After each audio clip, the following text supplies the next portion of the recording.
Hi, I'm John Mayfield, the Real Estate Tech Guy, with another Global Real Estate School podcast.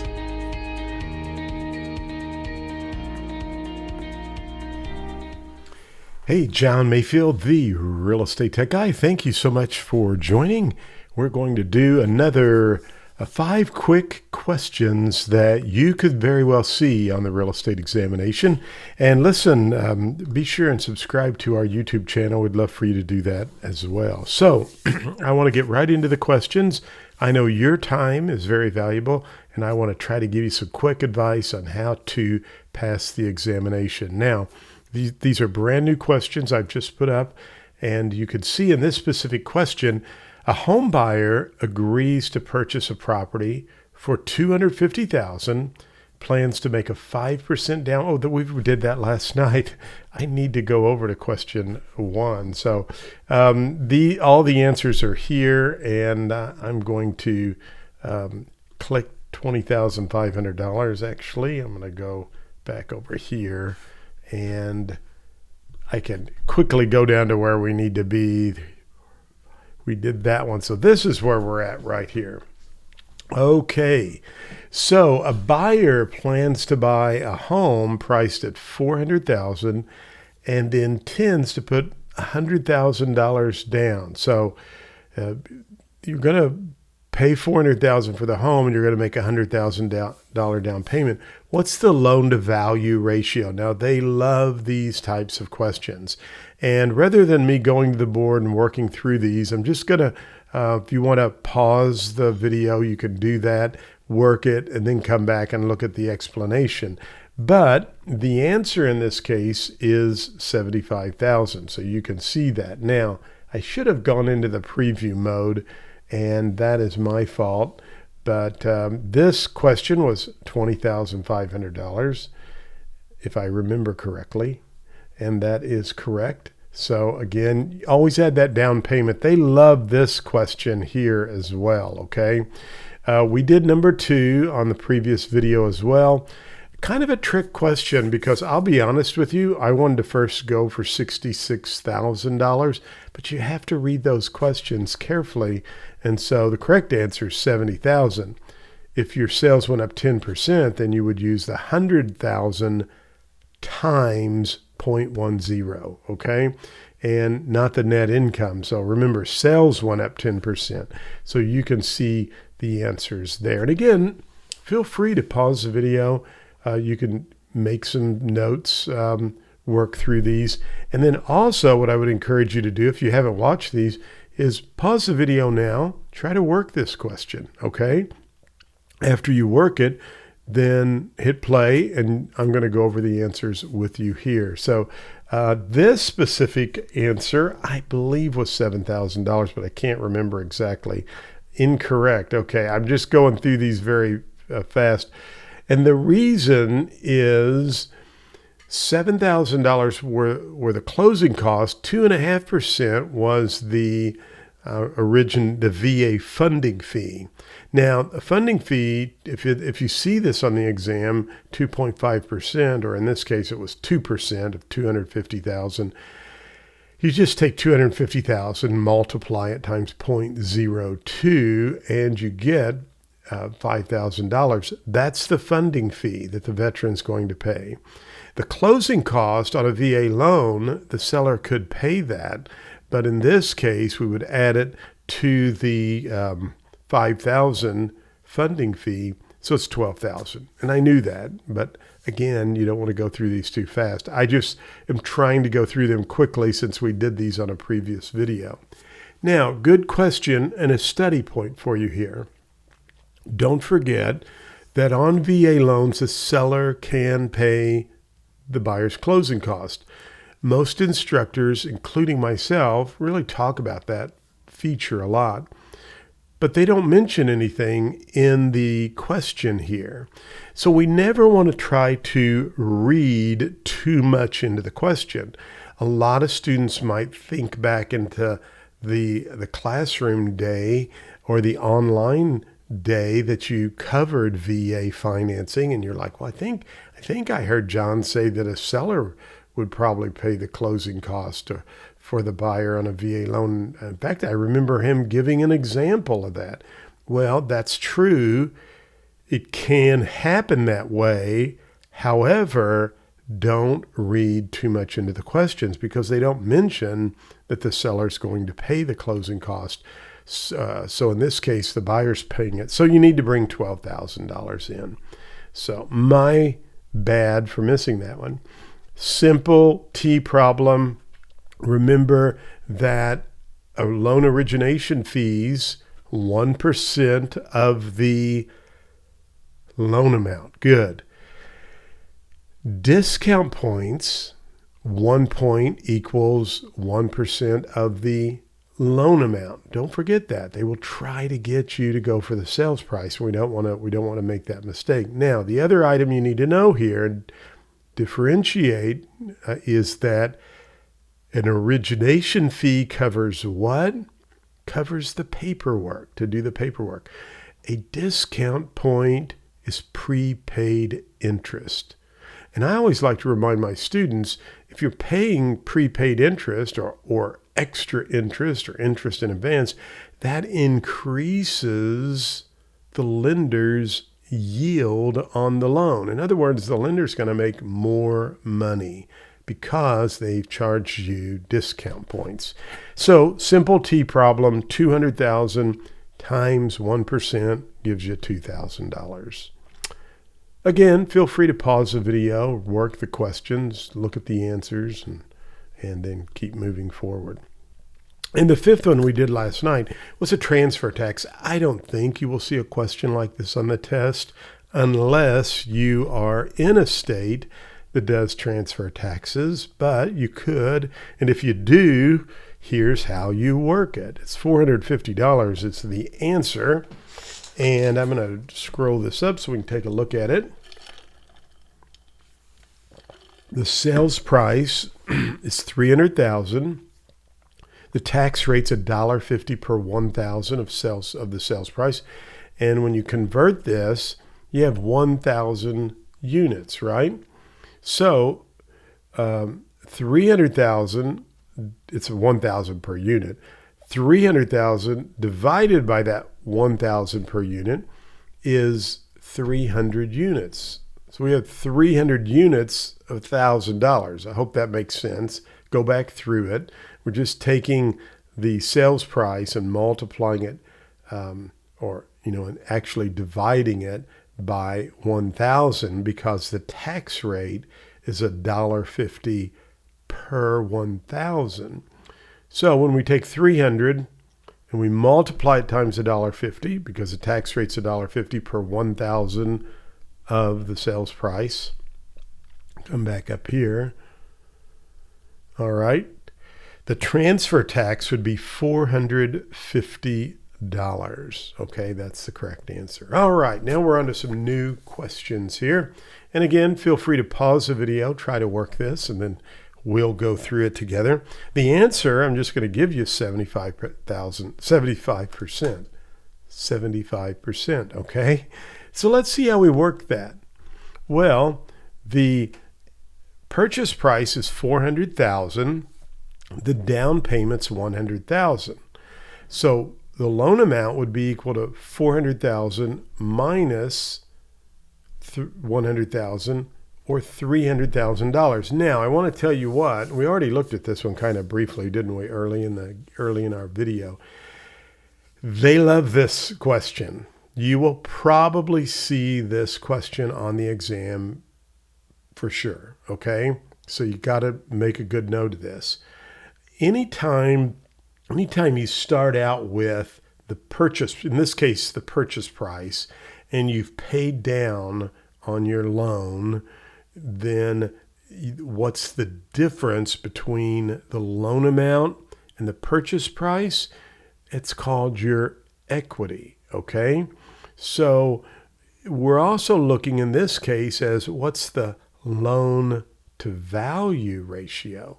Well, the loan value is what? It's $300,000.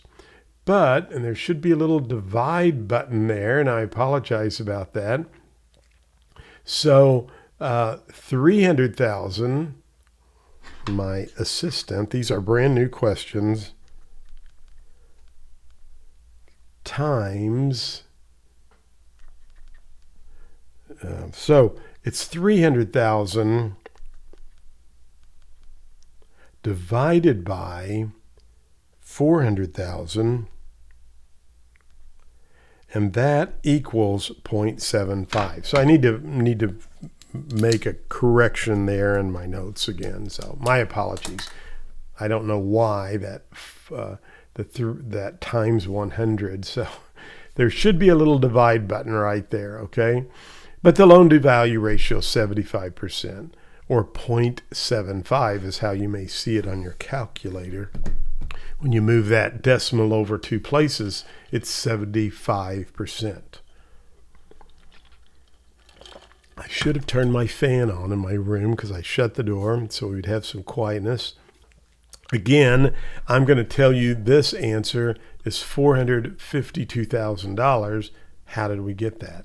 Well, if you take the sales price of $600,000, the closing cost of 3%, so $600,000 times 3%, simple T problem, and the agent commission is 5%, 600,000 times 0.05 is 30,000, and you subtract the payoff, the mortgage payoff, so we have 18,000 plus 30,000 plus 100,000 is 148,000 in total deductions, right?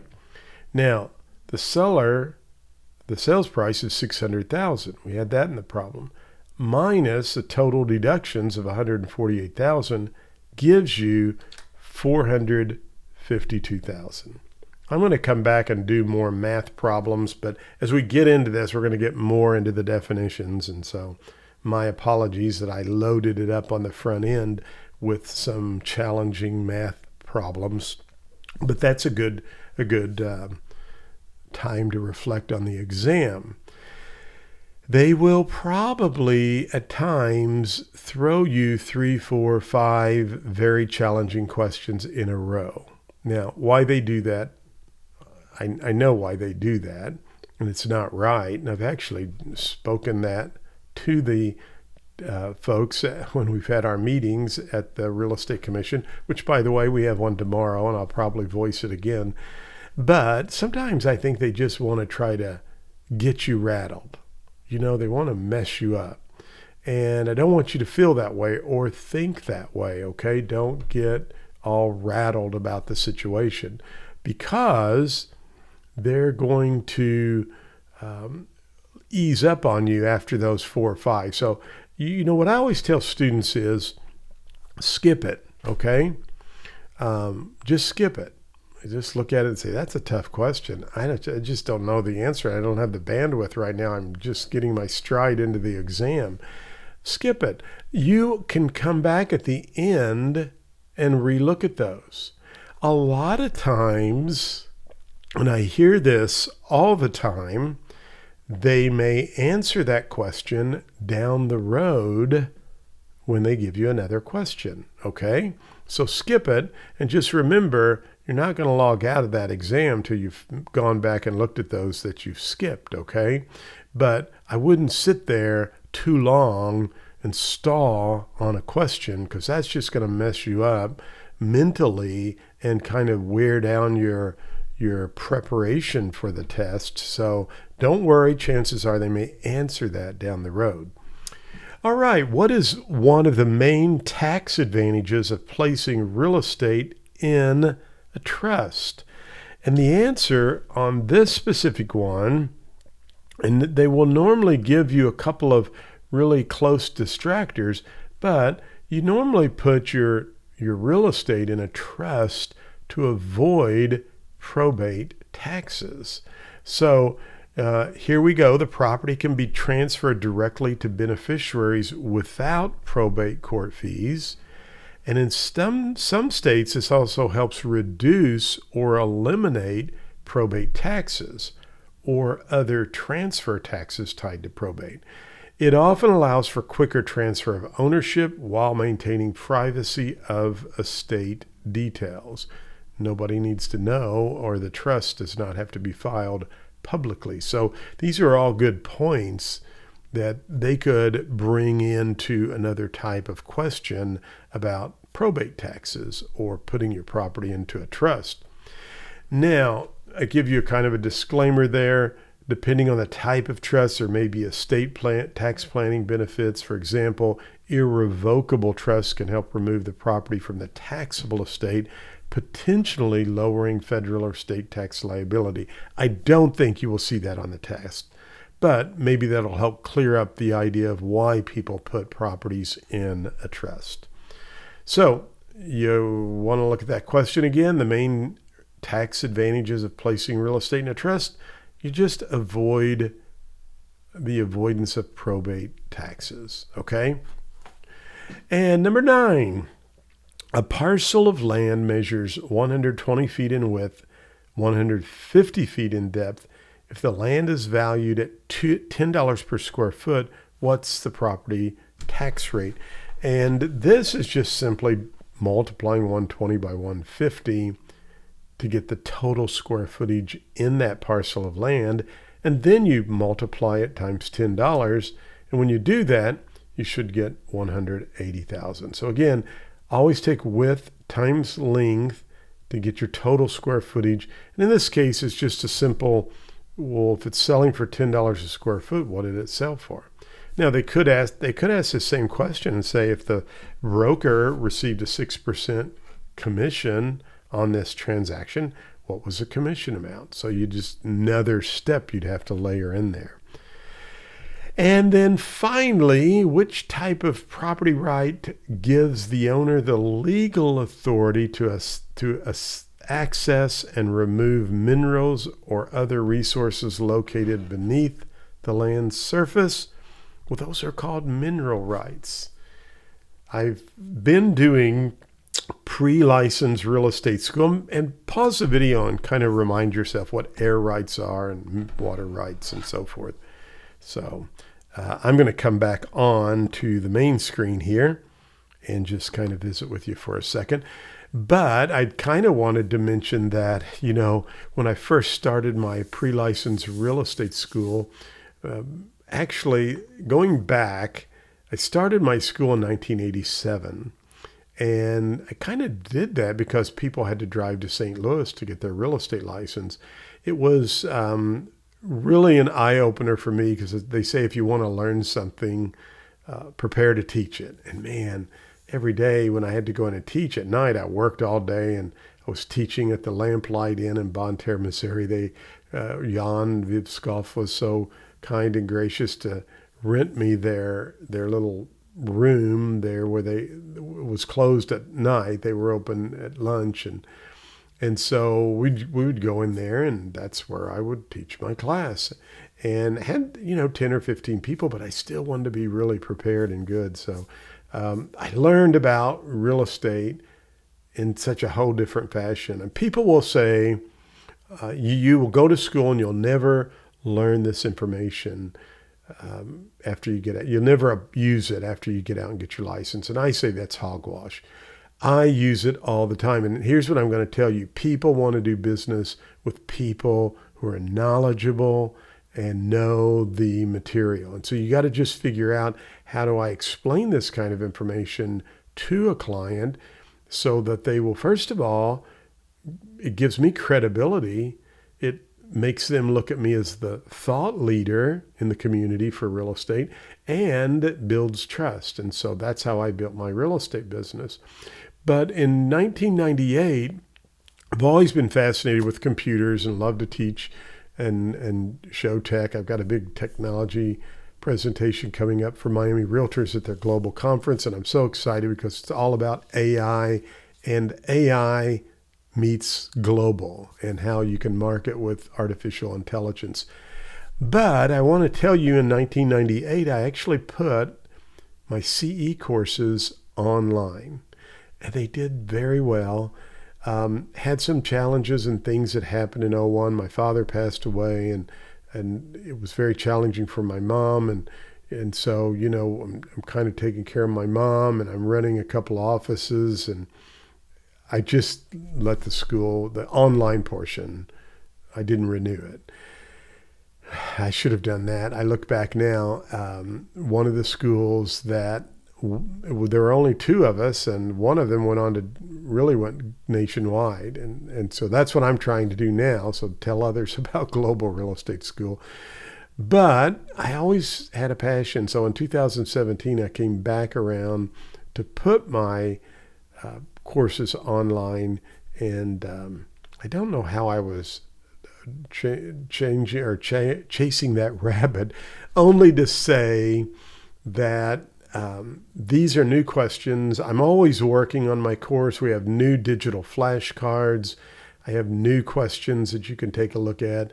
There are some great resources at Global Real Estate School. We've got some great pass rates. Number one in Utah. I say number one in Utah. Let me back up. Number one in Missouri this last month for schools who had more than 3 students take the exam, okay? There were schools who had 1, 2, or 3 students who made 50% or 100%, or I think one school had 1 student, that student passed. But when you get up over 3 or more students, we were number one, online and in the classroom. We were online. We were number one for all test takers on the same day. Again, more than 3 students taking the tests from the school, okay? There were some schools that beat me who had 3 or less. But for pass rates for any schools who had students over the number 3, number one for all test takers and number one for first-time test takers. So I'd love to have you as a student at Global Real Estate School. And we've got some great resources. If you need to check those out, you can go to helpmepasstherealestateexam.com. Okay. I think I actually have I think it's right there. Nope, it's not there. It's not there. It's not there. But somewhere there is helpmepasstherealestateexam.com. I think it's over here, but I've moved things around. So if I go to that, well, it doesn't look too bad there, but there we go.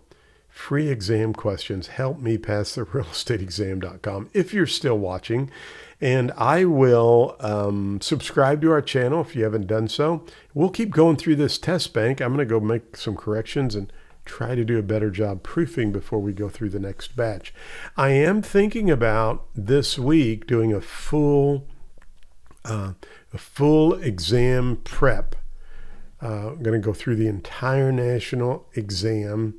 It may take us a couple hours, but if you'd like to join that, I will try to put the number that you can text me to in the body of this, or just subscribe to the channel and add me there, but I'll give you a date on when that will happen. And if you go out and subscribe to the Help Me Pass the Real Estate Exam, I'll be able to get your name and your email, and so I can notify you that way. Okay? Hey, as always, thank you so much for watching this YouTube video. And you're going to pass the exam and become a great real estate agent. I know you are. Thanks so much for watching. Go out. Have a great day.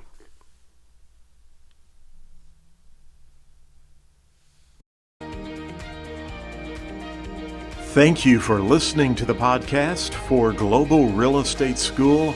I'm John Mayfield, the Real Estate Tech Guy. Go out and make it a great day.